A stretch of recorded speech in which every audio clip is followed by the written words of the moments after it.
Olá, muito bom dia. O Bora Nordeste Especial está no ar. Nós estamos entrevistando todos os candidatos à Prefeitura de Maceió. Aqui comigo, os colegas jornalistas Isabela Padilha e Henrique Pereira. E o nosso entrevistado de hoje é o candidato Cícero Filho, do PCdoB. Candidato, bem-vindo ao Bora Nordeste. Obrigado por ter aceitado o nosso convite. A gente vai fazer uma entrevista de 24 minutos. A partir de agora, o seu tempo está sendo contado. E a gente começa com a questão do pós-pandemia. A gente espera que, caso o senhor seja eleito, Maceió já esteja num período de pós-pandemia, com alguma previsão para o fim desse período todo que tem assolado o Brasil e o mundo há alguns meses. Então, na sua opinião, para esse período, para Maceió, quais são os setores que merecem mais atenção? Bom dia a vocês, bom dia aos telespectadores da Band. É um prazer estar aqui e agradecer o espaço democrático, muito importante no período eleitoral. A questão da pandemia, na verdade, escancarou uma série de problemas, uma série de dificuldades que já existiam, sobretudo em Maceió, uma cidade muito desigual, uma cidade muito bela, uma cidade muito bonita, mas muito desigual, que tem um sistema de saúde muito caótico, que não dá condições à atenção básica, à atenção primária da saúde, por exemplo. Nós temos uma cobertura de saúde da família com menos de 30%, a capital do país com menor cobertura de saúde da família, na verdade uma cobertura vergonhosa. E a pandemia escancarou isso. Então a saúde, ela precisa ser totalmente reestruturada em Maceió. É um dos setores que vai precisar de uma atenção grande, sobretudo, como disse, na atenção básica. Um outro fator que foi devorado pela pandemia foi o setor econômico, não é? O comércio, a geração de renda e trabalho é um setor que precisa muito da atenção do poder público, precisa de ações emergenciais, por isso vamos apresentar um plano emergencial. Maceió tem pressa para a retomada da economia, para voltar a gerar trabalho e renda, sobretudo nos bairros, com contratação de mão de obra local dos profissionais, trabalhadores desempregados, e são os setores mais afetados que precisam ser reestruturados. Maceió, como uma cidade turística, também o setor cultural, falo isso com muita propriedade porque sou músico, sei das dificuldades que o setor vem enfrentando. O primeiro a parar, o último a retornar, também precisa ser dado uma atenção especial ao setor cultural e setor turístico. O senhor fala no seu plano de governo sobre a preservação de renda das famílias, né, isso, manutenção e geração de novos empregos e socorro aos pequenos negócios e trabalhadores autônomos. Como é que isso vai ser feito nesse período de pós-pandemia? Isso vai ser feito com a intervenção do poder público, que tem que exercer o seu papel.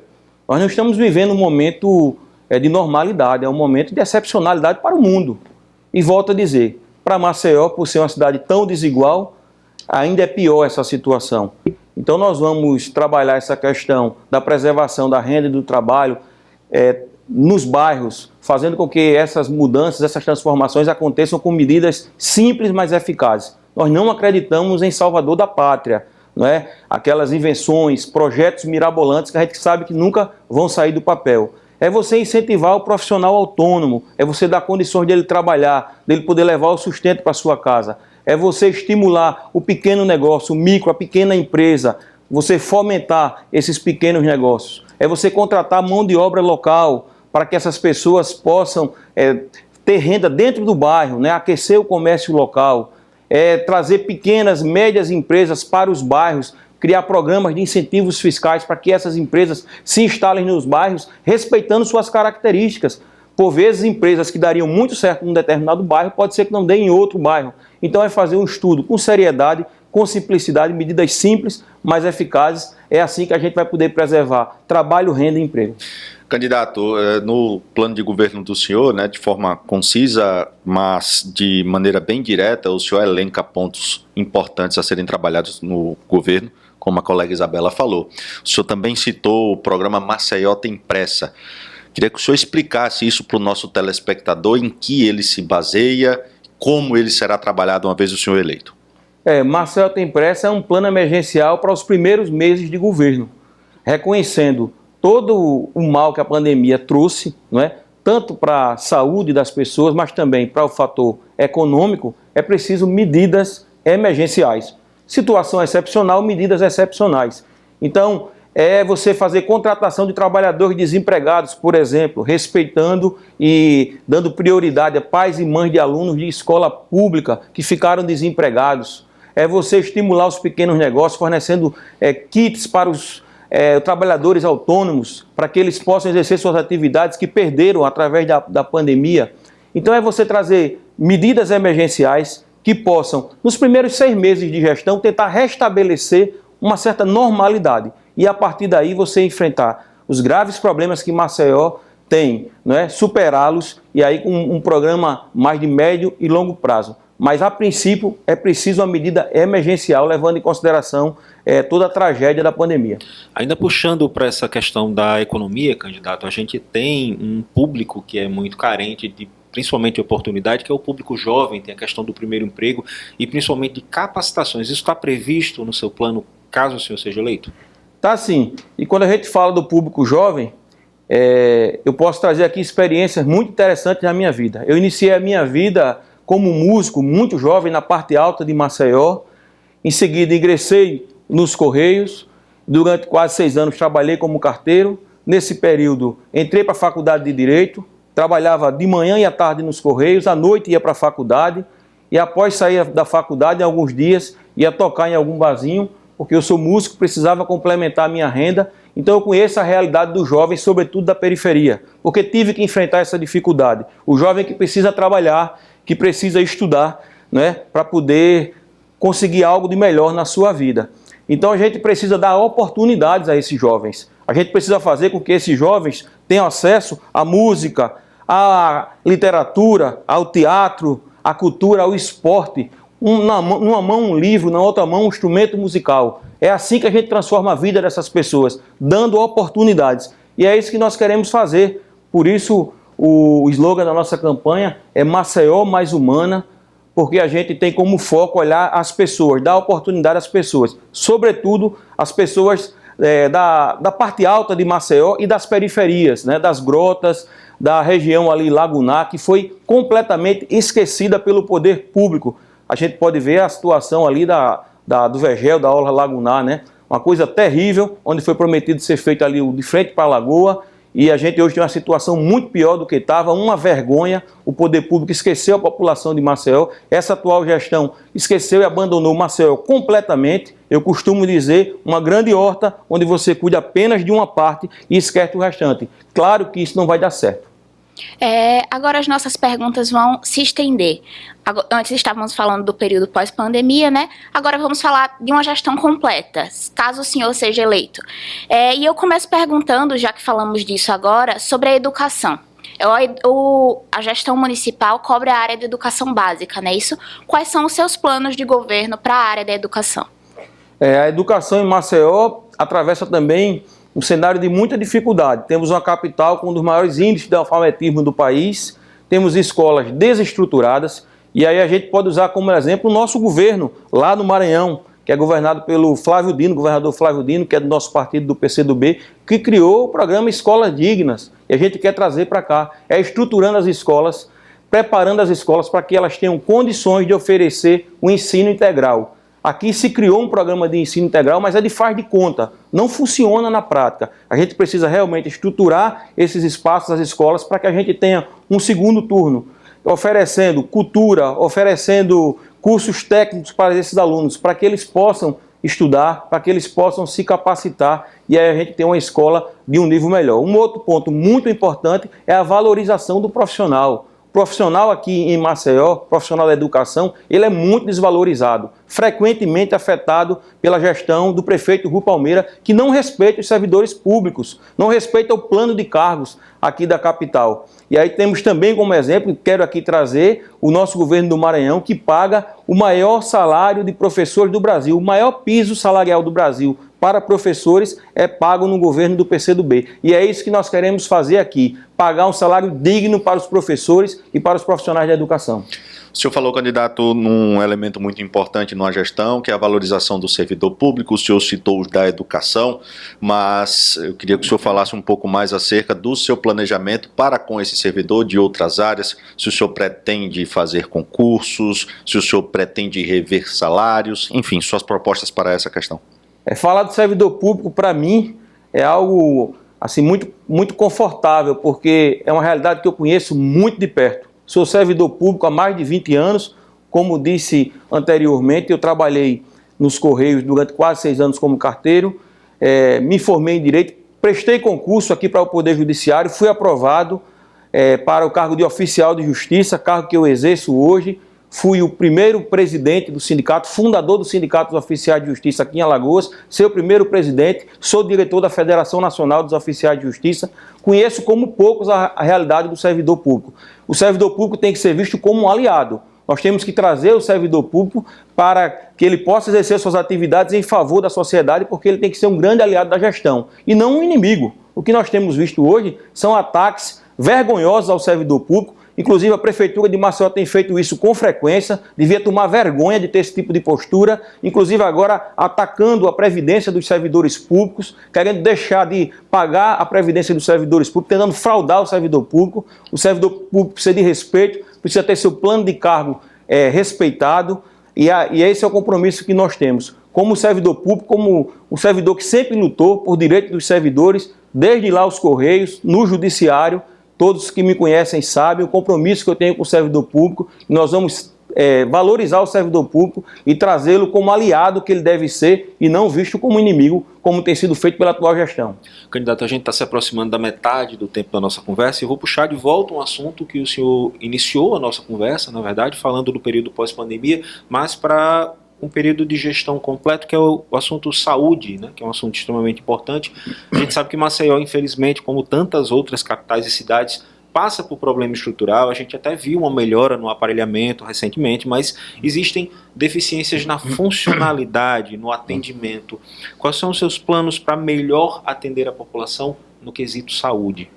Fica muito claro, né, nesse bate-papo aqui da gente, as deficiências da cidade de Maceió, né? Isso é o que nos motivou, inclusive, a lançar nossa candidatura. Primeiro, para a gente tentar quebrar essa hegemonia dessa política hereditária que existe aqui em Maceió e em Alagoas, onde é passada de pai para filho, não é? Só grupos políticos, econômicos, hegemônicos que controlam a política aqui da capital. E a gente sabe que os mesmos grupos políticos teremos os mesmos resultados, ou seja, essa desgraça que a gente tem hoje aqui em Maceió. Maceió vive um caos. E aí, falando de saúde pública, é outra área que está completamente abandonada. Nós temos uma cobertura de programa de saúde da família inferior a 30%, a capital do país que tem a menor cobertura de programa de saúde da família. Segundo a Organização Mundial de Saúde, 80% das demandas de saúde de uma comunidade devem ser resolvidas no programa de saúde da família, na atenção básica, na atenção primária, lá nos postos de saúde, com as equipes de saúde da família, indo prestar atenção dentro das casas, conhecendo a realidade daquela população, sabendo o que deve ser feito para minimizar o agravamento de doenças. E a gente não tem, a gente tem uma saúde pública totalmente desestruturada e tem também a interferência política, né? Que é algo extremamente ruim, porque a saúde pública de Maceió virou cabide de emprego para vereador e para os políticos que fazem conchavos com a gestão do prefeito Rui Palmeira. Haja vista os diretores de postos de saúde. É uma vergonha. Eu não sei como é que gestores da saúde não têm vergonha de fazer isso. Colocam para ser diretores de postos de saúde pessoas que não têm qualquer habilidade com saúde, não são da área. De repente, o servidor lá concursado, que entende o que é saúde, que lutou, que trabalhou para estar lá, quando chega, ele é apresentado ao novo diretor do posto de saúde. Quem é esse cara? Ah, é o fulano do político tal. Então a gente tem que acabar com isso, com essa canalice que existe em Maceió, de estar loteando os espaços públicos para servir a interesse de políticos canalhas. A ideia dessa entrevista é passar pelo máximo possível de temas, então a gente vai mudar agora, vamos para a infraestrutura. E eu quero falar sobre acessibilidade. Maceió é uma cidade pouco acessível para as pessoas com deficiência. A gente consegue contar nos dedos as ruas que realmente são adaptadas para esse pessoal, para esse público. O senhor tem algum plano que acolha essa comunidade? Veja bem, né? Volto aqui a dizer, ao fazer as perguntas, vocês já deixam muito claro para o telespectador a situação que Maceió vive, né? Porque não tem uma área que a gente fale que está bem, né, aqui, né? A saúde está ruim, a educação está ruim, a mobilidade está ruim, a acessibilidade, ou seja, o que estão fazendo com Maceió, né? Uma cidade tão linda, uma capital turística, tão linda, mas tão desigual. E ao falar dessa questão da acessibilidade, eu quero deixar aqui a nossa indignação com o que estão fazendo com Maceió. porque o maior problema da cidade de Maceió é a desigualdade. Nós temos uma cidade extremamente desigual. Para vocês terem uma ideia, se nós formos ali para a região da Ponta Verde do Estela Maris, nós vamos ter um IDH de Noruega, um dos países mais ricos do mundo. Basta andarmos 10 a 15 minutos e chegarmos ali no Vale do Reginaldo, nós vamos ter IDH dos países mais pobres da África, do Haiti, por exemplo, que é o país mais pobre da América Latina. Ou seja, pessoas tão perto geograficamente, mas tão distantes socioeconomicamente. Essa realidade tem que mudar, a gente tem que acabar com a desigualdade. E essa desigualdade reflete justamente na questão da mobilidade urbana, na falta de acessibilidade. Maceió é a 21ª capital com o pior serviço de mobilidade de calçadas, por exemplo. Nossas calçadas são péssimas, estudo recente mostrou isso. E aí dificulta a questão da caminhabilidade, as pessoas têm dificuldade de caminhar em Maceió, porque nós não temos um trabalho bem feito em relação às caminhadas. As principais avenidas da nossa capital, elas têm muitos semáforos, são muitos semáforos. A gente precisa construir soluções lógicas para diminuir esse número de semáforos. Quem anda ali na Duval de Góes Monteiro, na Fernando de Lima, na Menino Marcelo, né? Quem conhece a nossa cidade? Não os políticos que dizem que conhecem, agora só no período eleitoral. Caramba, o cara nunca foi na periferia, nunca andou na parte alta e agora diz que vive andando nas grotas, que conhece as grotas. Mentira, né? Discurso eleitoreiro, não conhece a realidade de Maceió. Nós conhecemos, por isso nós podemos transformar. Então soluções lógicas para diminuir aquele número de semáforos ali nas principais avenidas, para que a gente tenha um fluxo melhor de transportes, terminais integrados de transportes, é coisa básica. Nós não temos terminais integrados de transportes. E aí se formos falar de ciclovias e ciclofaixas, que são coisas já superadas em muitos países no mundo, e a gente sequer tem isso aqui em Maceió. Os ciclistas aí vivem morrendo porque tem que disputar as vias com os carros. Então, é isso que a gente pretende fazer, terminais integrados de transportes, melhorar o fluxo nas principais vias de Maceió e a construção efetiva de ciclovias e ciclofaixas. Candidato, em termos de habitação, o que é que o senhor pensa? Infelizmente a capital está passando por esse problema todo envolvendo Pinheiro, Mutange, Bebedouro, Bom Parto. As pessoas estão saindo daquelas localidades, estão sendo relocadas em outros, mas a gente fica vendo os bairros ficando inchados, enquanto a gente tem infelizmente perdido, por conta do que aconteceu, 4 localidades bem tradicionais. O senhor pensa em construir? O senhor pensa em incentivar? O que é que o senhor tem quanto à habitação aqui na capital alagoana? Eu aproveito para interferir e acrescentar o que o colega Henrique está falando sobre a questão também de ressignificar esses espaços que estão sendo deixados aí, que é no caso os bairros que estão sendo evacuados, de ressignificá-los de alguma forma para a cidade. É verdade. A situação do Pinheiro é algo assim lamentável e extremamente trágico. A gente não sabe ainda até onde os efeitos, né, dessa tragédia vão. Nós temos ali 4 bairros a princípio, mas podemos ter um reflexo ainda muito maior. O dano pode ser muito maior, além desses 4 bairros, esperamos que não, mas não temos ainda certeza de nada. E ao falar do Pinheiro, eu quero aqui abrir um parênteses para perguntar, inclusive, aos representantes dos poderes constituídos, quem está respondendo por isso? Não tem uma pessoa ainda que tenha uma representação criminal. Quem é o responsável pelo afundamento do Pinheiro? Nós não temos porque houve uma omissão completa do poder público em todas as esferas. Uma omissão completa, deixando aquelas pessoas à mercê da Braskem. A Braskem continua mandando em Maceió. Ela quem diz a hora que a pessoa vai entrar, vai sair, quanto vai pagar, se vai pagar e quando vai pagar. E ainda mais vergonhosamente é ver o poder público, quando pessoas resistem a não sair do seu bairro, ali onde construíram suas histórias de vida, é ver o poder público intimidando essas pessoas, mandando cortar serviço de água, de energia, para forçar a pessoa a sair de lá. Essa é uma atitude vergonhosa. Onde estavam vocês, representantes do poder público, que não viram isso? A Braskem causou todo esse mal ali, explorando aquela área por 40 anos, porque tinha autorização para isso. E quem permitiu? Quem não previu esses danos? Então é um tema que tem que ser tratado com muita seriedade, uma área que precisa ser recuperada, porque eu não vou admitir que a Braskem continue explorando as pessoas de Maceió, se aproveitando das pessoas de Maceió, e no final disso tudo, depois de ter devastado parte da nossa cidade, de histórias de famílias e vidas, ela ainda venha se beneficiar com especulação financeira, detendo uma grande parte da extensão territorial de Maceió. Isso é um verdadeiro absurdo. Nós não vamos permitir isso. E em relação às moradias, que vai precisar de um trabalho ainda maior por conta do deslocamento dessas pessoas, porque são milhares de famílias que vão ter que encontrar um novo lar. A gente tem um programa que também está dentro do Maceió Tem Pressa, que é, a princípio, você fazer reformas em casas, em regiões periféricas, em casas em regiões de grota. Primeiro, a gente precisa dar dignidade às famílias que já têm suas residências em situações precárias. Então a gente pretende fazer um estímulo financeiro e que essas reformas sejam feitas, inclusive, por pessoas do próprio bairro. A gente vai contratar o trabalhador do próprio bairro que vai ajudar na reformulação dessas unidades habitacionais e dar mais condições de vida dignas às pessoas. A gente está se aproximando do final da entrevista, mas acho que ainda dá tempo de pegar mais um tema rapidamente. Vamos falar de turismo? Tem algum projeto específico para essa área? Turismo é uma das atividades econômicas mais importantes de Maceió, né? Então a gente tem que aliar o turismo à economia criativa, né? É um absurdo com a cidade como Maceió, volto a dizer, tão linda, tão maravilhosa, ela resuma a vinda dos turistas aqui a apenas as praias, né? Deus foi muito generoso com a gente, falta a intervenção humana. Então a gente precisa associar o turismo à cultura, à economia criativa, né, a uma agenda de eventos para que a gente possa trazer o turista para cá. Agora, para que isso aconteça, é preciso que as pessoas que sejam responsáveis por fazer isso conheçam a realidade da nossa cidade. Perfeito, candidato. Dentro do nosso calendário aí, do nosso tempo, a gente está se aproximando do momento de encerramento da nossa conversa, das considerações finais. Então, eu vou fazer a seguinte pergunta para o senhor e a partir dela o senhor tem até o fim da nossa conversa para responder e fazer as suas considerações. A pergunta é a seguinte: por que o senhor deve ser o prefeito de Maceió? Bem, eu quero aqui agradecer mais uma vez a Band, a esse espaço democrático, a todos vocês, colegas jornalistas. O nosso maior sonho de ser prefeito de Maceió surge devido à desigualdade que Maceió enfrenta, não é? É um sentimento de mudança. A política não pode continuar como está.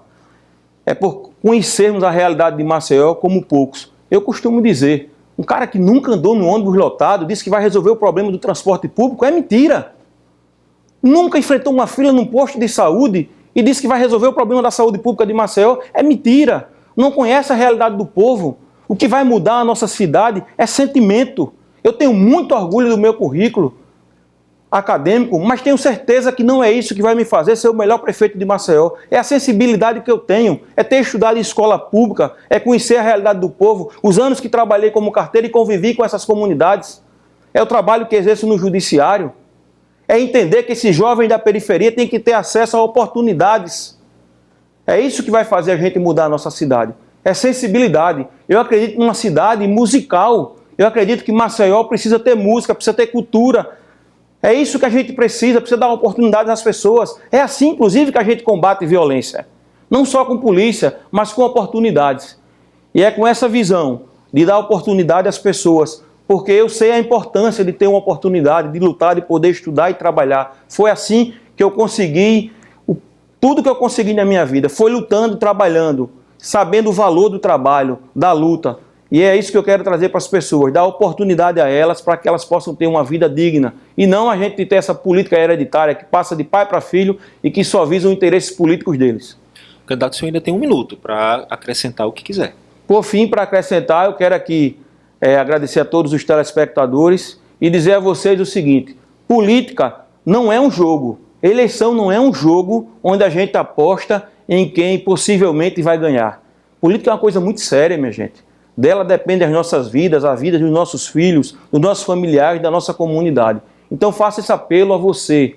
Olhe a história de cada candidato, olhe a história de luta, olhe se ele é ficha limpa, se ele responde a algum processo, né? Olha a sua atuação de vida, como ele construiu sua vida, a visão de mundo que ele tem para a sua cidade. E aí escolha o melhor candidato no primeiro turno, porque você tem essa possibilidade. Por isso eu peço a você essa oportunidade para a gente transformar Maceió numa cidade mais humana, numa cidade mais justa, mais digna. Muito obrigado.